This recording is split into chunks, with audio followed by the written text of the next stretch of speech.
চলেন শুরু করা যাক। ভাবি, বাইরে দেখছি একটা মাইল পার্কে করতেছে। গুরুগা লাভ নাই। মানে আমি বললাম না। আরে শালার গিয়ার বক্স আগের মতো নাই, নষ্ট হয়ে গেছে।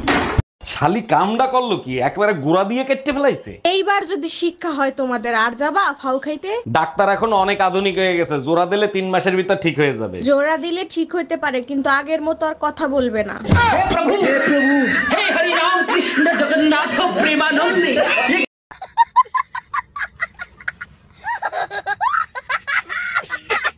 আজকে রাতে কিন্তু না করবা না, 1 সপ্তাহ ধরে না করতেছো।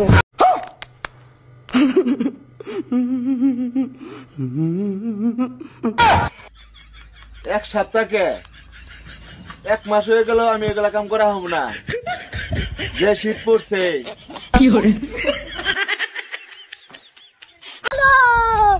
এই শোনো, আমি আরেকটা বিয়ে করতে চাই, তোমার অনুমতি লাগবে। তোমার খুশির জন্য আমি সব করতে রাজি, তুমি কাগজ নিয়ে আসো, আমি সই করে দিচ্ছি। তোমার মতো বউ পেয়ে সত্যি আমি ধন্য। আচ্ছা শোনো, সেকেন্ড হ্যান্ড পিস্তল কি 8-10 হাজার টাকায় পাওয়া যাবে? सुनो जी, वैलेंटाइन डे आ रहा है, तो तुम मुझे कौन सा गिफ्ट दोगे? अरे पागल, 2 बच्चे दिए हैं, अब कौन सा गिफ्ट लोगी?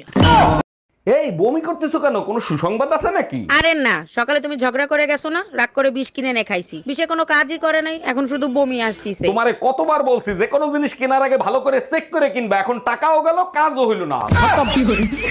Bye bye, tata, good bye. হ্যাঁ বাবা, ও সবসময় শুধু আমাকে ভয় দেখায়। তুই শুধু ওকে ফোনটা দে। হ্যাঁ হ্যাঁ দিচ্ছি, এ নাও ফোনটা ধরো। रुको जरा, सबर करो। बोला धक्का बुक्की नहीं करने का, आराम से लेने का। हाँ, বাবাকে আমি সব বলে দিয়েছি, এবার তুমি ঠেলা বুঝবে। হ্যাঁ বাবা বলুন।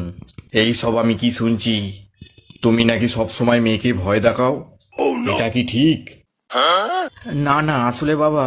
চুপ করো, শুধু টেকনিকটা বলো, কি করে আমিও তোমার শাশুড়ি মাকে এইরকম ভাবে জব্দ করব। আচ্ছা, পাশের বাড়ির ওই রুম্পা বৌদি তখন তোমায় কি বলছিল? বলতে পারি যদি 5000 টাকা দামের একটা শাড়ি কিনে দাও। अभी मजा आएगा ना। আচ্ছা ঠিক আছে, দেবো, বলো।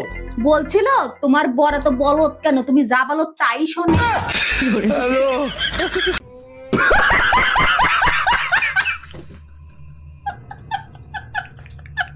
আরে তুই তো ভালোবেসে বিয়ে করলি, তা আবার ফিরে চলে এলি কেন? ও না, প্রত্যেকদিন নতুন নতুন গাড়ি নিয়ে আমার সঙ্গে দেখা করতে আসতো। আরে এ তো ভালো কথা, তা আবার এলি কেন? আমি কি করে জানবো যে ও একটা গাড়ির ড্রাইভার ছিল?